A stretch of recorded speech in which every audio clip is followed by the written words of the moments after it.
Hi, today I want to talk about, why people are bad at mathematics, or maybe the difference between good and bad math students.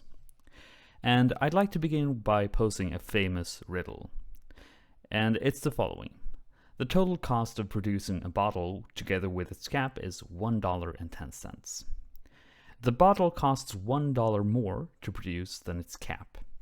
What are the individual production costs for the bottle and the bottle cap? Now, if you've never seen this before, feel free to pause, try to solve it, but if you've seen it before, then you probably know what the answer is. But what's so interesting about this riddle is that it's really famous and that a lot of people get it wrong. See, most people will just instinctively answer that the bottle costs $1 to produce. But this is not right, because if the bottle costs $1, then what does the cap cost? Well, it costs 10 cents, because we have 10 cents here also to take into account. So then the difference between $1 and 10 cents is not a dollar, it's 90 cents. So then the bottle, which has to cost $1 more to produce, does not do that. So the answer that the bottle costs $1 is obviously wrong. The correct answer is that the bottle costs $1.05 to produce, and the bottle cap costs 5 cents to produce. Then we see here that both have 5 cents, and then we have the difference to be $1. And once again, if you add these together, then you get $1.10, which is the correct answer. But it's kind of interesting, right? That so many people get this so wrong. And it is consistent. It's not just nobodies either. It's well-educated people with a lot of good things going on in their lives who are successful and generally thought of as intelligent that make these mistakes. So I want to sort of answer some central questions in this video. First off, why are so many people terrible at mathematics? And this question is quite related to another question, which is what the difference is between people who are good at mathematics and people who are bad at it. And one could also ask whether it's a difference in, say, natural talent, or whether it's a difference in education or mathematical upbringing, in a sense. And depending on our answers to the previous questions, we can ask ourselves whether someone who is bad at mathematics can become good at it. And if so, how? And finally, what are some implications of the answers to the above questions? And I'd like to try to answer these questions by going over some examples. But first, before we go anywhere, I'd like to have some real talk. Clearly, there is something to be said about natural talent and upbringing. Obviously, there are people who are really talented at mathematics, and there are likewise people who have very poor understanding of mathematics on an intuitive level, at a baseline level, you know. But for most people, that's not quite everything. It doesn't explain everything when it comes to mathematical skill. It's equally obvious that the difference between someone who is good and someone who is bad has to do with their mathematical upbringing as well. Because if someone was never taught how to do mathematics, well, it doesn't really matter how much of an affinity they do have for the subject. And we also know everyone has had a terrible teacher in their lives, and likewise, most people have actually had some pretty good teachers. And that can make a huge difference in an individual's skill level in a certain topic. But the real difference when it comes to mathematical competence is neither of these things individually, and it's not just a combination of them either. The difference, even though it has to do with both nature and nurture, it is neither of them. It's rather has to do with one's attitude to mathematics and problem solving in general. And I'd like to illustrate this through some examples that I've had come up in my own teaching of mathematics to mainly first-year university students. So the first example I'd like to bring up is what I'd like to call the student's fever dream. And it's the following statement. So consider the statement that the square of a plus b is equal to a squared plus b squared that we have here. What will a bad and a good math student think about this? Well, let's first think about what the bad math student will say. From my experience, they will do something like this. They will say, okay, got it. Now, a good math student, however, will not really interact with this statement in this way. Instead, they will be a bit skeptical. They will say, wait a minute. And that's because the statement is dead wrong. It is a nonsense formula. But it's not just any kind of nonsense formula. This is one of the most common myths among math students I've ever seen. It is something I hate to the core, and I'm sure that anyone who has taught high school algebra or anything like it has had an experience with this formula just making its way into the minds of countless students.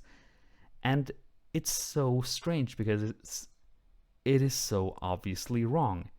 And we can see that it's obviously wrong by simply testing it in simple cases. For instance, if we take 2 plus 3 and then we square it, we get 5 squared. And 5 squared is just 5 times 5, which is equal to 25. And meanwhile, 2 squared plus 3 squared is 2 times 2 plus 3 times 3, which is equal to 4 plus 9, which is equal to 13. These are obviously not the same number, so the square of a sum is obviously not equal to the sum of the squares. So a good student won't really fall for this nonsensical formula that I've dubbed the fever dream, because they want to know why it would be true. They will start asking questions. If they don't quite understand it, they will try it out, and then they will see these kinds of discrepancies. But the bad students don't really care about this. They don't really care about the why. They won't really try to test the formula and try to investigate it very much. And this is a very important aspect of what makes a student good or bad in mathematics. But it's actually not the entire story. There are a few other aspects I'd like to highlight with another example that I've gained from my teaching experience. And this one has to do with trig formulas. So imagine the following situation. We have a classroom full of students and we have a teacher who wants to go over tangents. So the teacher says that the tangents of an angle theta is the sine of theta divided by the cosine of theta. And the students are attentive. They say, okay, I got it. And then the teacher says that from a previous lesson, we've seen how to derive the addition formulas for sine and cosine. And yeah, this is quite relevant for me because I just made a video about that a couple of months ago, how to derive these formulas in an intuitive manner. But let's just, for the sake of argument, assume that the teacher has given these formulas in a previous lesson. And the students, of course, they remember that. They're good students, they remember everything. Now the teacher will go with the following. Give me a formula for the tangents of the sum of theta and phi in terms of the tangents of theta and the tangents of phi. And what is most likely to happen here is that the students will get kind of confused. And based on this confusion, of course, the teacher will also be confused because, well, why are the students confused? They've been given everything they need to solve the task. But let's now consider what different kinds of students think about this problem.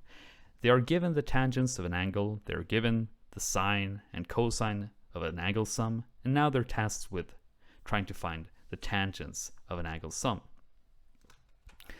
A bad student will typically give up immediately with this kind of task. They have no idea what to do, and they say it. They're like, I don't know what to do. Please help me. Just show me what the answer is. Please, I beg you. I'm dying over here. The good students, however, won't really think in this way. Instead, they will try to ask some questions and try to solve the problem in a logical manner. So usually they will try to ask questions like, what is it that I've been given? What information do I have? And what can I actually do with this information? And when we think in these terms, these kinds of terms, we see that, okay, we have the definition of tangents, we have the addition formulas for sine and cosine. Maybe we should try to combine these in some way. And that way we can pretty easily arrive to this kind of idea that the tangents of this angle sum is just the sine of the angle sum divided by the cosine of the angle sum. And then we have our formulas for these sines and cosines, and we write them out explicitly. Now, in fairness, most students actually get stuck at this stage, in my experience. And without a hint, most students will not get to the final goal, which is this expression over here. They won't realize that this left-hand side is equal to the right-hand side in this expression. But that's not quite the point that I want to make with this example. The point is rather about how much a student is willing to try to solve a problem. Because in general, bad students tend to go up way earlier than good students do. And also, equally valid is the statement that even a good student can fail. You don't have to succeed in everything all the time. You can still be good at mathematics. But these don't quite give the final picture that I want to outline in this talk. So I would like to give a final example, which is maybe not one that you would expect. So we continue with the trigonometry, because there are some certain standard angles with standard values for sine and cosine. And the following triangles that we have in the picture here are used to derive them. So first off, we have a right angle triangle derived from drawing out a square, then drawing the main diagonal, so that we get some standard angles here of 45 degrees. And then from this we know that these sides are equal length, and we can use the Pythagorean theorem to get that the length of the diagonal is square root of 2. And likewise, we get this triangle over here by drawing an equilateral triangle with side length of 2. Then we get that this angle in the corner is 60 degrees. And if we divide that angle by 2, we get 30 degrees. And we can arrive at this by drawing this perpendicular line straight down like this here. And once again, using the Pythagorean theorem with the fact that half of 2 is equal to 1, we get that this height is equal to the square root of 3 using Pythagorean theorem. And from this we can derive that sine of 45 degrees is equal to cosine of 45 degrees, which is equal to 1 over the square root of 2, while this second triangle can be used to derive that sine of 30 degrees is equal to the cosine of 60 degrees, which is equal to 1/2, and the sine of 60 degrees is equal to the cosine of 30 degrees, which is equal to the square root of 3 over 2. But this really doesn't show us a difference between good and bad math students. But here comes the real kicker. How does a bad student draw these triangles? It's a very interesting thing to see. If you've ever taught mathematics and taught trigonometry and shown students that it's a good idea to draw triangles to remember these standard values for sine and cosine, then you will see some students draw these standard triangles something like this. Feel free to pause this video and try to make sense of these sketches, because I cannot for the life of me do that. Just look at what is going on here. In particular, if we look at this triangle, just look at this. It's, of course, I'm not talking about the sides being jagged or anything like that. I'm more talking about this side length being obviously larger than this side length, and yet they are labeled to be the same thing. Completely outrageous. And likewise, if we look at this triangle over here, it is completely preposterous. Just look at this. We have 30 degrees and we have 60 degrees here. But this is the larger angle and this is the smaller angle. Obviously, we see that obviously from the picture. So why are these triangles drawn in this way? It makes absolutely no sense, at least initially.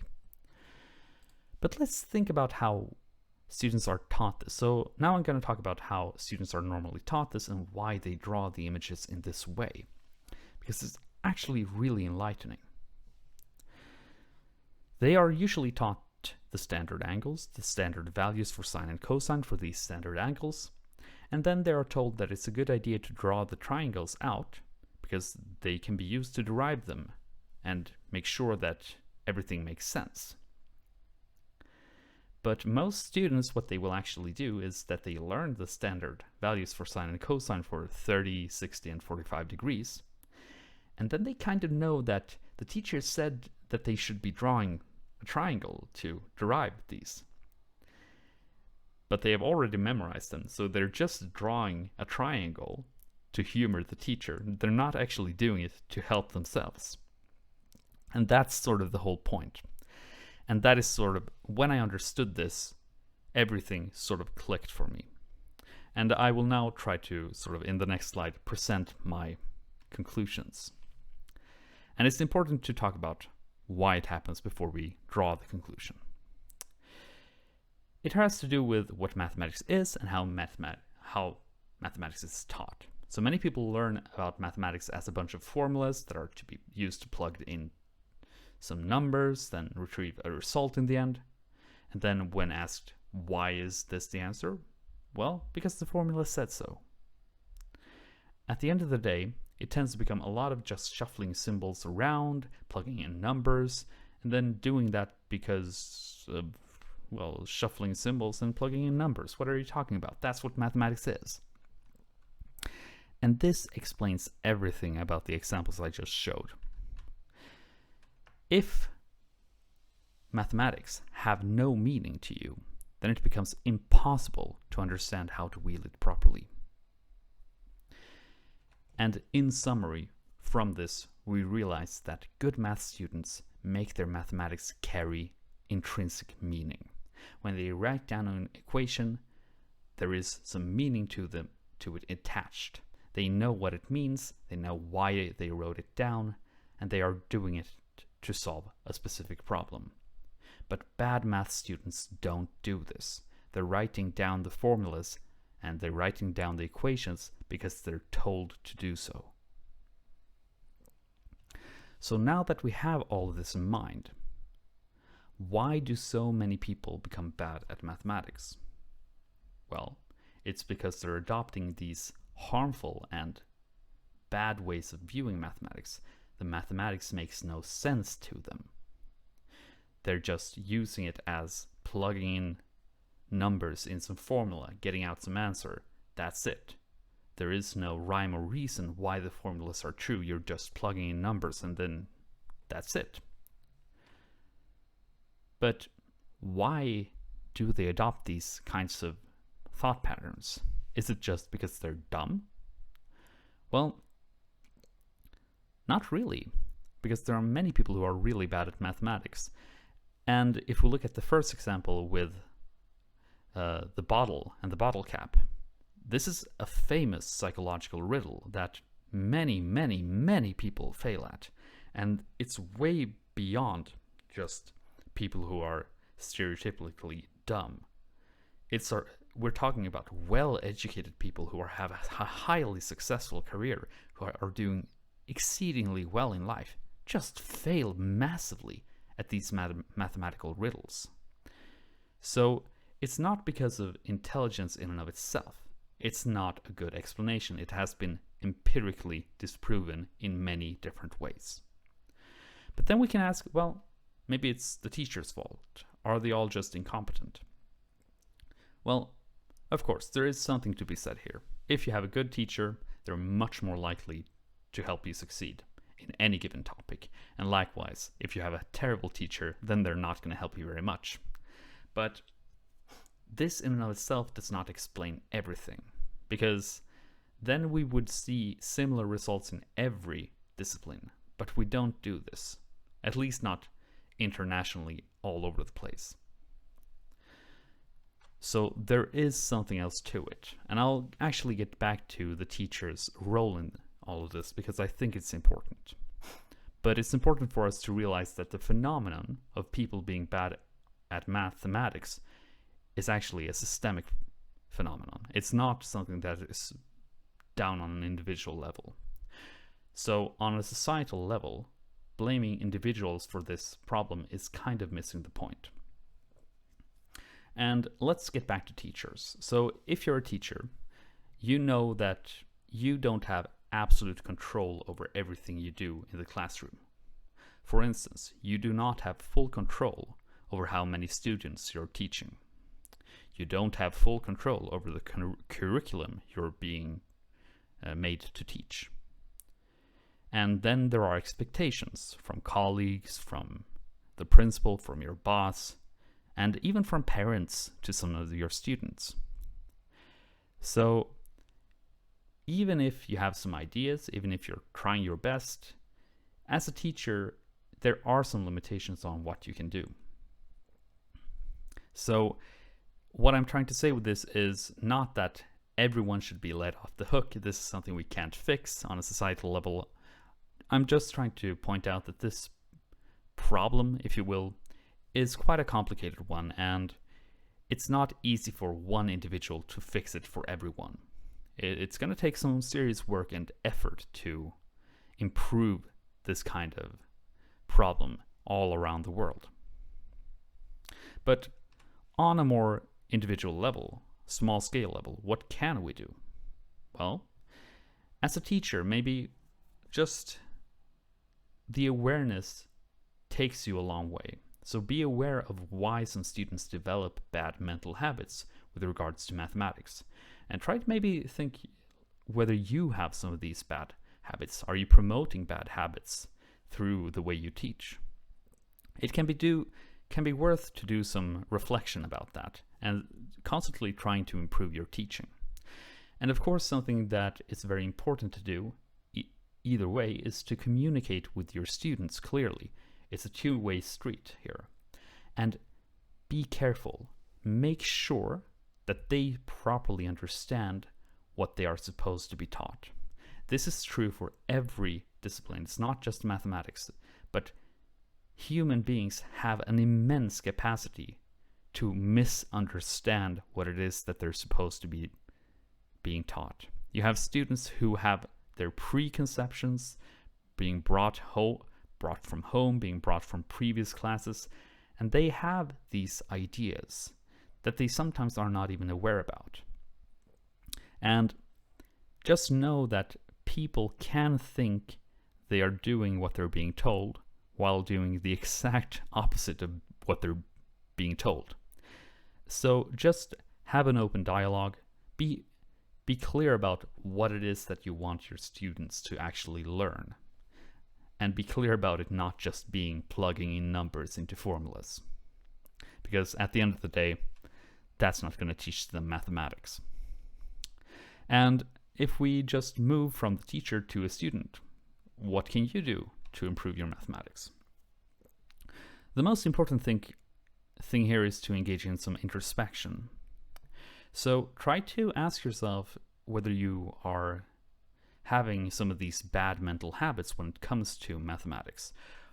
Do you tend to give up, or do you tend to sort of just accept formulas given without even trying to understand why they're true?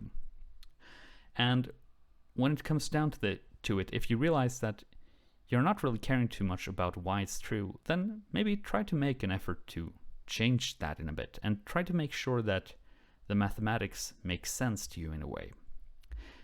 And this can be done by asking questions, trying to read through your math book to see whether it explains clearly, or maybe you ask your teacher. And now, even if they fail to answer your question, there are still many places you can go to get them answered, or you can even try to investigate yourself. But just know that there are plenty of opportunities, at least today, with the internet to answer almost any question you have with regards to mathematics. And moreover, when we deal with specific mathematical problems, say that you're struggling with a specific problem given, then maybe try to explore what can be done with the information that you're given. And if you realize that, oh, there's a formula I need to use here, but I don't remember it, well, try to solve the problem despite knowing that you don't know the formula. See whether there is something you can do with the information you have to get around the fact that you don't know the standard formula. Try to derive the right conclusions by yourself. And I know this is going to be a huge struggle. It is always a struggle. But that's the thing. Struggle is learning. Learning is struggle. So if you're having a hard time, remember that is what you're supposed to be having when you're learning a subject. And it's not just mathematics, it's anything. If you don't struggle, then you're not improving. And if you're not improving, well, are you really learning then? And I think that marks sort of the end of this talk. I didn't really want to mention anything more, and I think I've said everything that I think is important. So thanks for listening, and if you have any comments on what I said, or if you have any ideas, like if you're disagreeing with some points I made, or if you have some additional context that you would like to add, please feel free to comment and share your own experiences. I'd love to hear them. Thanks very much for tuning in, and goodbye.